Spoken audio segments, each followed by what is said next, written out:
Maayong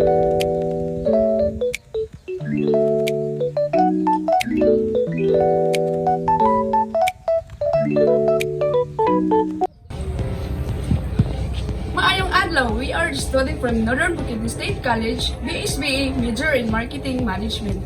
The purpose of this interview is to gather information about the farming practices, challenges, and marketing strategies used by our local farmers.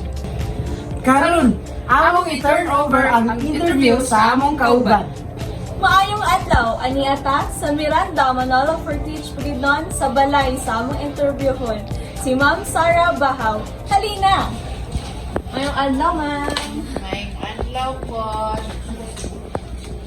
Gusto mo ka, ma'am? Okay raman. Ikaw rin isa na rin, ma'am. Nay akong bana o isa ka anak.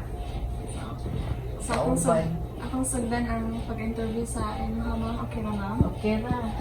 So karon ana kita sa balay ni Ma'am Sarah Bahaw ug sugdan na nato ang pag-interview sa iya.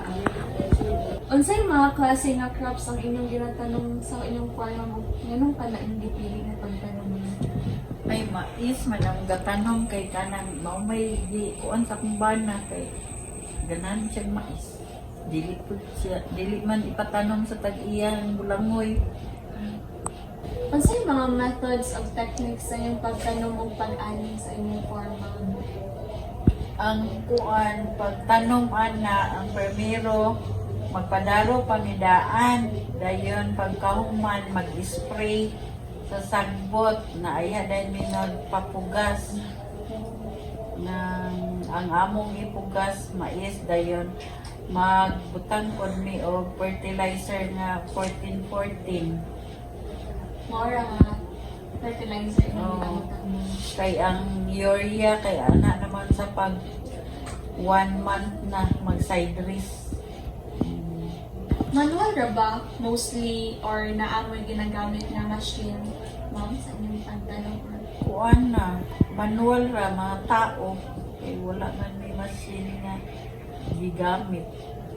Pasweldo mo og mga Oo. tao na. Magsweldo 350 ang adlaw. Pila pod ka tao ang kinahanglan man sa One. inyong pagtanong? 8. Mga walo. Yun sa pag-apekto sa panahon, especially sa tag-init o tag-ulan sa inyong crops mo. Kung kuan tag-init mo take yun na ang kuan kanang ang mga ulon, mga insect mo nang mag-spray pod mi dayon kung sa ulan, hangin, ana bagyo na madaot pud siya ang iyang dahon kay mura siya mag-yellow na kung magangin na madok lagi ni kung kuan mabagyuhan na kay na madamage na pud. So, ginaunsa niyo pagbaligya sa inyo ang tanong ate?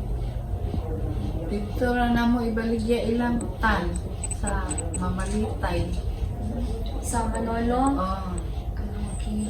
So, sila ang direct producer. So, kana ang naasa Manolo karon nga tan nagiingon ni ma'am is mo na sila ang mga wholesaler. So, ano sa inyong strategy sa pamaagian natin para mabalik ang inyong customer o palit, which is katong sa tan nga nasa Manolo ate? Kung magbaligya na mi amo man na silang kuan dalan og sample sa among mais na ila man tan-awon ang usa nga klase dayon kung hugaw dili sila mo palit iadto na mo lain nga mamalitay dayon siya kay mo palit naman siya kuan kanang limpyo lang ang mais yang tan-awon dayon ang iyang presyo 15 40 o dili 16 ang per kilo. So, pila po ka sako inyong mga dala dito ate kung palit sila?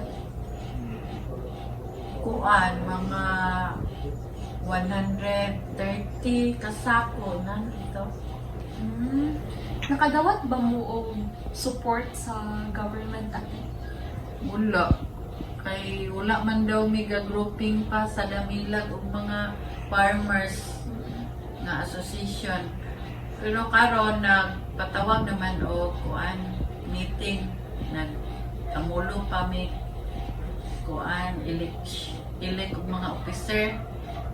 Basin sa sunod makadawat na may ayuda gikan sa gobyerno. So, unta makadawat na sila og support by the government? Nagamit ba mo mga sustainable practices sa atin like fertilizer, kung sa inyong possible outcome dito atin sa inyong pagtanong or first inyong pagtanong sa inyong mais? Kuan ang permiroan na kanang magtanong magid ka ng ting-ulan. Kaya ron dali ra mo tubo kung basa ang yuta. Kung magtanong pug ting-init na magtanong kag mais na kuan nang masunog man siya kay init man. Dayon ang una na magtudling ang kuan baka kuan sa daro dayon magputing dayon mi atong fertilizer nga 14-14 aya dayon ipugas ang mais. So before ate, asa din mo palit o kanang binhi sa mais?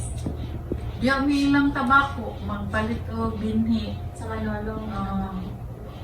So pila pud ka kilo inyong palitong dito ate para tanong ninyo ate? Kuan man na upat ka bag bitaw tag 8 kilos ang per bag na upat ka bag dayon kuan dayon 8 dayon ka 14-14 na fertilize na pag kuan na 1 month na po dayon ang mais mag side dress na pud mi atong urea nga fertilizer 8 pud ka sako. So ilang unang nga pagtanom sa ilang mais no is magbutang sila og fertilizer sa ilang mais. Aya't nila ibutang ang mais o itanom ang mais. And after daw kuno mga 1 month, pwede na sila magbutang og urea sa ilahang mais.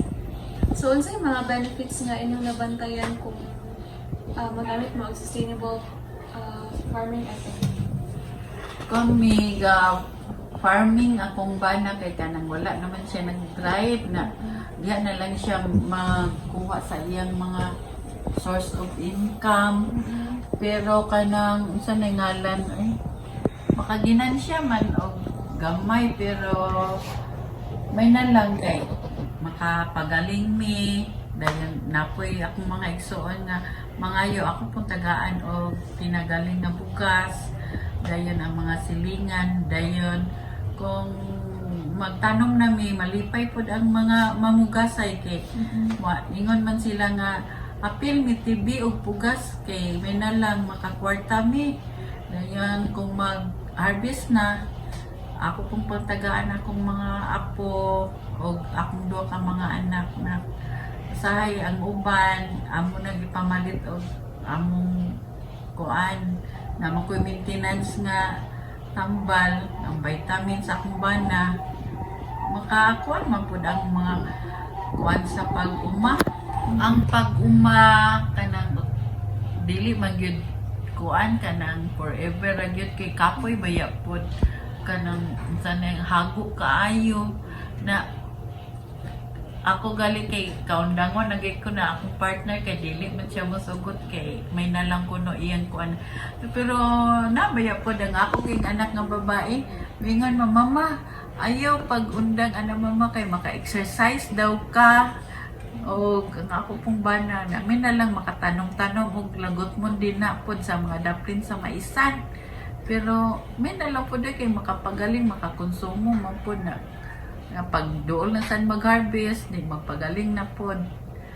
Dayon, dili magitanan sana pag-harvest nga, ma-short ka na, makaginan siya, magigamay. May na lang, magamit na mo po sa kuan ka ng sa nangalan. Ang kwarta sa na kinahanglanon. Magamit po.